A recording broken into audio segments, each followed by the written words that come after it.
In this video, we're going to cover the following topics. Number 1, prerequisites to perform the IP phone firmware migration from MPP, also known as 3PCC, to enterprise firmware. Number 2, workflow demonstration of performing the firmware migration MPP to enterprise firmware. And the last item, troubleshooting considerations. The first item we need to look at here is going to be the licensing for the firmware migration. In this case, I'm going to be using what is called a non-flex licensing. And again, this is for the MPP to enterprise conversion. And there's 2 different licensing possible that we may need to order. There is a L-CP-M2E-88XX-CNV =. This is if we have 8800 series Cisco phones we're trying to convert from MPP to enterprise. And then the other license option would be if we have the 7800XX series of phones. In this case, that would be L-CP-M2E-7800XX-CNV =. This chart is actually from a white paper document that's posted on the Cisco website. Actually, the link is right here. It is actually a very informative document. The document does get updated from time to time. This is something you definitely want to spend some time viewing if you're going to be going through the process of the firmware migration, because there are different things that you need to be aware of. The other option, which I would not be using since I don't have a subscription, is called the Flex option. So in this case, we'll not be using that, but that is another possible option depending on your situation. Okay, on this next page, we're going to be looking at some of the Q&As, question and answers from the same document. And one of the items that comes up is if I have issues, what type of support or which support should I contact for the firmware migration issue? There's actually 3 different possible support teams that you may want to contact based upon the type of issue that you're having with the firmware migration. This first one is if you have the Flex subscription and you're having issues with your entitlement, then you would actually want to contact the Cisco Entitlements team, and you would want to leverage this URL right here to generate a case with that team. The second item would be if you're purchasing the non-flex licensing we just looked at a moment ago on the other page, and you're having issues getting the licensing or whatever issue you might be having related to the non-flex licensing for the firmware migration. In that case, you want to contact the Global Licensing Operations team, and you would want to use this link right here to generate a case with those folks. And then the last option would be if you're having issues with the actual firmware migration, for example, technical issues with the phone, maybe the phone's not getting the right IP address, you're having issues accessing the phone, entering in information that's needed for the migration, etc., etc., then you want to contact the tech support team for the actual phones, which is the Small Business Support Team, also known as SBS. And then the other item that might come up that you should be aware of is, and I'll kind of read this question verbatim in answer. It says here, my customer purchased the wrong phone type and needs to migrate the phone to the call controller they have. Can we do this? And it says here, no. Please contact point of sales to return the phone and order the proper phones for the customer. And it says here, Cisco will not replace phones or migrate phones for customers that make a mistake when ordering the phones. So be aware of that. This is something that's very easy to run into when ordering the phone, so take a little bit of time, research this document, and validate the part ID, also known as the PID, to make sure you're ordering the correct parts. Okay, another item on the same document is to verify that the actual hardware, the actual phones you have, are eligible from a hardware standpoint for the firmware migration. So this chart right here, this MPP to enterprise firmware eligible devices, is a key item to take a look at to make sure the phones, the physical hardware phones you have, would be eligible for the firmware migration. So what this means is you still need to purchase the firmware migration license from 3PCC to enterprise, but you also would want to validate the hardware is eligible for the firmware migration. There are some instances where the hardware you have is at a vintage or a hardware version that might not be supported for the firmware migration, so you always want to check this just to make sure everything looks good. Okay, this next item is going to be the upgrade.cisco.com/M2E converter site.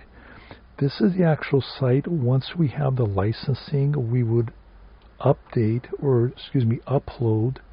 the .lic license file, and this is where we actually get it prepped for the firmware migration.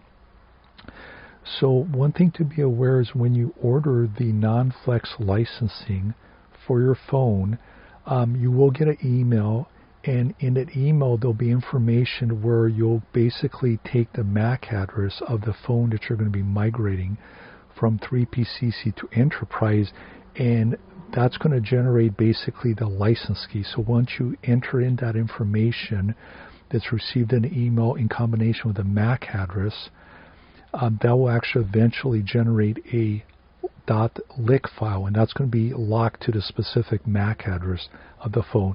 And so once you have the .lic file generated, this is basically what you're going to be uploading here. So at the Cisco Cloud Upgrader site, once we get here, we're going to basically go to this WebEx calling /MPP to enterprise. And then once we're here, we're going to be on the page we see here, which is the main page, WebEx calling to enterprise firmware migration. And then basically here we're going to click on step 2, upload licenses, and then we're going to go ahead and choose the license. It can be one or more, and we're going to hit upload, and we at that point would be prepared to start the firmware migration with the phones and stuff, which we'll see here in a moment. We're going to take a quick look at the current firmware on the phone. If you notice under active load, the firmware ends with a 3PCC. In our case, we're going to be using the manual method, and what we need to do is go into our phone itself. So what we're going to do is we're going to locate that actual page where we need to paste in the URL. So this is our 8841 phone, and it currently has 3PCC firmware, so I'm making sure I'm logged in as admin, then I'm making sure we're clicked on advanced. We're going to go to the voice tab, we're going to go to the provisioning tab, we're going to go back to the manual method section on the upgrader site, and we're going to actually click the profile rule URL that you see right there.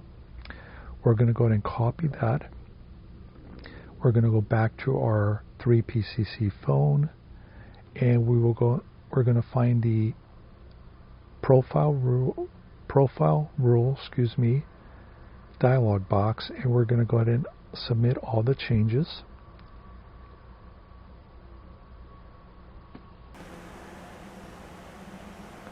Okay, we're going to take a look at the phone now. Okay, the firmware migration process has started. Typically what I find is about 15 minutes plus or minus 5 minutes is what it takes for the firmware migration process to complete per phone. Your mileage may vary, so this is something, if you have a larger batch of phones you need to do, you may want to do some test runs with a few phones first just to get a sense. One, is the process going to be successful in your environment? And two, how long is it going to take? As we're waiting here, it's a good time to review some of the items where you may run into issues. So first item, which we talked about already, is we need to make sure we have a license for the firmware migration, one license per each phone. That is critical. Without that, the firmware migration from 3PCC to Enterprise will not work. So that's one of the first things you need to take care of. The second item is we want to check on the firmware migration document that we looked at earlier, the white paper from the Cisco site, to make sure the hardware that we're going to be performing their firmware migration from 3PCC to Enterprise, that it's eligible.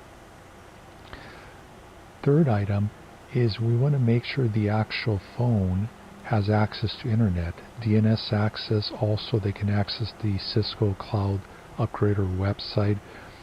So one of the things you may want to consider if you're having issues and you've done kind of all the steps we've reviewed so far and the upgrade doesn't appear to be working, meaning the phone's just sitting there and there's really no progress being made.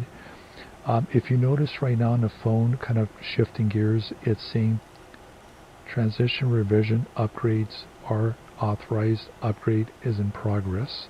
That's actually a good sign. That means that it was able to identify the proper licensing and it's continuing with the process. In any case, if you are running into issues and the phone is just kind of sitting there, it's not really generating any errors, and it doesn't seem we're making progress and you already hit the 15+ minute mark, there's two different items you may want to consider doing.